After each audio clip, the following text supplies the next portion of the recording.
Halo guys, kali ini kita akan membuat alat yang bisa mempermudah mengasah pisau menjadi setajam silet. Saking mudahnya, orang yang tidak punya keterampilan mengasah sekalipun pasti bisa membuat pisau dapurnya setajam silet. Ini alasan mengapa pisau modern seperti ini lebih susah untuk diasah, karena kemiringan mata pisaunya ini berbeda dengan bilahnya, yang membuat orang awam akan kebingungan untuk mengasahnya. Berbeda dengan pisau tradisional seperti ini ya, yang lempeng-lempeng aja dari bilah sampai mata pisaunya. Dan ini pisau modern yang menjadi korban emak-emak ya, karena bingung mengasahnya. Sampai bilahnya pun jadi burik seperti ini. Oke, langsung kita buat saja alatnya ya. Di sini kita sediakan potongan pipa setengah inci, panjang 23 cm 3 buah.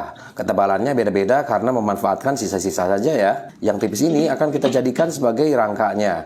Berikutnya kita sediakan ukuran 1 inci 2 buah dengan panjang 12 cm. Di pipa 1 inci ini saya buatkan garis bantu seperti ini. Pastikan selurus mungkin ya. Lanjut di kedua sisinya saya berikan tanda dengan jarak 2,5 cm. Lanjut kita akan membuat lubang di titik yang sudah kita buat menggunakan hole saw ukuran 22 mm atau seukuran pipa setengah inci ya. Setelah dibuatkan lubang, bekas mata bornya ini kita bersihkan dengan pisau cutter.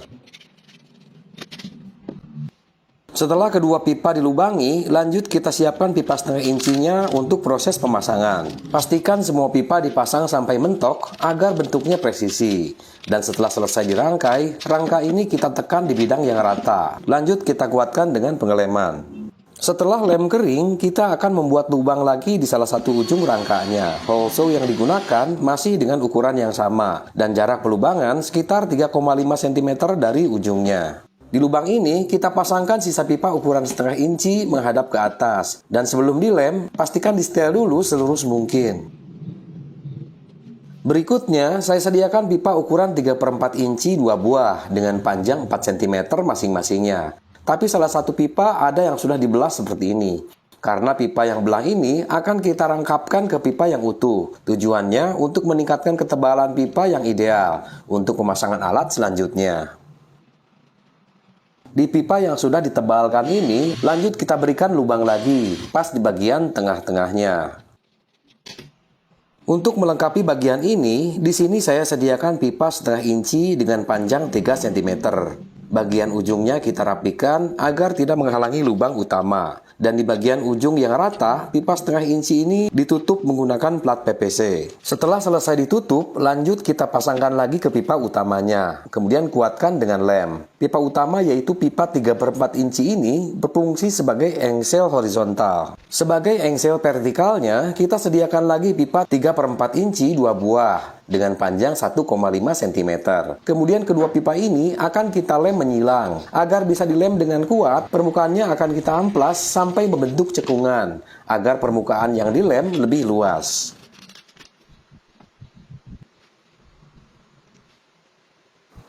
Oke, langsung kita pasang saja ya. Tapi sebelum dipasang, kita buatkan ring dari pipa ukuran yang sama, dengan ketebalan sekitar 2 mm. Ring ini berfungsi agar engsel bisa bergerak dengan lancar. Berikutnya kita akan membuat ring penahan. Bahan dibuat dari soket pipa ukuran setengah inci, dengan lebar 1,5 cm. Selanjutnya dibuatkan lubang untuk baut setelan. Jika tidak punya alat tap, lubang bisa dipanaskan dengan besi, kemudian baut diputar sampai membentuk ulir. Agar lebih estetis, baut saya buatkan kepala dari potongan pipa. Kemudian pipa diisi dengan baking soda dan ditambahkan lem. Kepala ini juga berfungsi agar baut bisa diputarkan tanpa menggunakan kunci.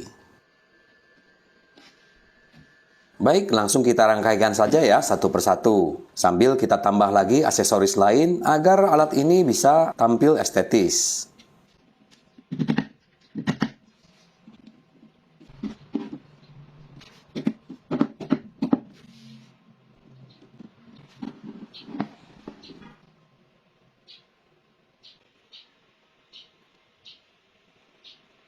Berikutnya di sini saya sediakan pipa ukuran 3/4 inci dengan panjang 8 cm dan kedua ujungnya sudah ditutup dengan plat PVC. Pipa ini kemudian kita lubangi pas di bagian tengahnya. Lanjut kita sediakan pipa ukuran setengah inci panjang 3 cm. Kemudian kita pasangkan pada lubangnya. Pipa 8 cm ini akan kita jadikan sebagai dudukan pisau nantinya. Dan ini kita pasangkan di rangka utamanya seperti ini. Berikutnya saya sediakan plat PVC tebal dengan panjang 8 cm, lebar 2 cm. Di sini juga saya sediakan magnet neodymium yang akan kita pasangkan pada plat PVC-nya seperti ini. Magnet ini berfungsi untuk menahan pisau yang akan diasah tanpa repot buka tutup penjepit. Tinggal kita tambahkan skru penahan agar posisi pisau tetap alignment dengan pengasah.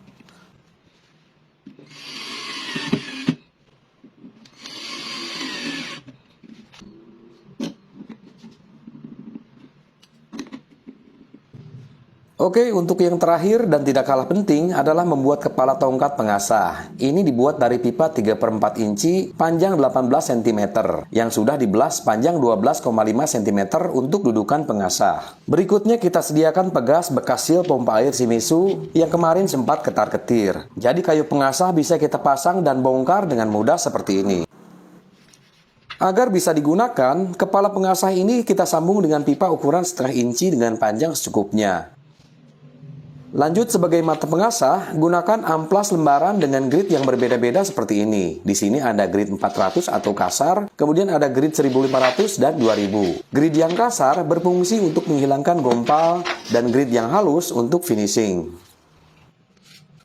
Lanjut potongan amplas ini kita tempelkan pada kayu pengasah dengan bantuan stapler seperti ini ya. Tinggal kita pasang pada kepala pengasah dan ini sudah siap untuk digunakan. Oke, langsung kita tes. Let's go! Sebelum memulai mengasah, kemiringan pengasah harus disesuaikan dulu dengan derajat kemiringan mata pisau yang kita punya, dengan cara mengatur ketinggian engsel. Semakin pas derajatnya, maka akan semakin cepat proses penajaman. Jadi kelebihan alat ini adalah untuk menjaga tarikan asahan tetap di kemiringan yang sesuai. Jadi siapapun pasti akan bisa mengasah pisau dengan baik dan bisa sampai tajam setajam silet tanpa dibutuhkan keterampilan khusus.